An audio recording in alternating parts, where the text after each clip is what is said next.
Now I'm going to make an onion cough syrup. So there's lots of things you can do with onion.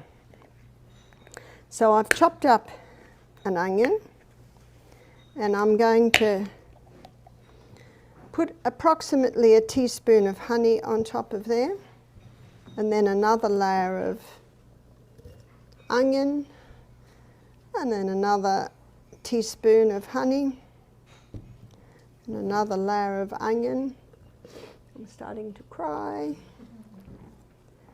If you don't cry when you cut up the onion, that's a worry. It must be an irradiated onion.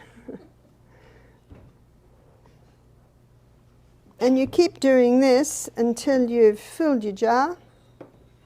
This is just the right amount. And then you let that sit for 24 hours. After 24 hours, you will have a syrup. So this time tomorrow night, we can have a look at this, and you'll see that there's a syrup formed.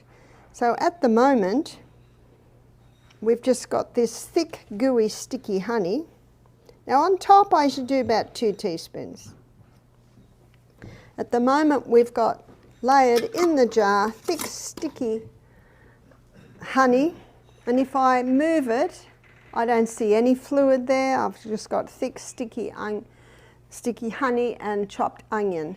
By the end of our lecture tonight, when I tip that up, you'll see a clear, fairly runny fluid. That's the syrup starting to form.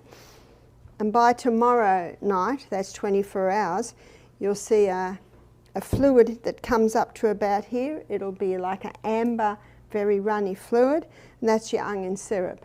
And you can strain your onion out, and you can keep that cough syrup in your fridge.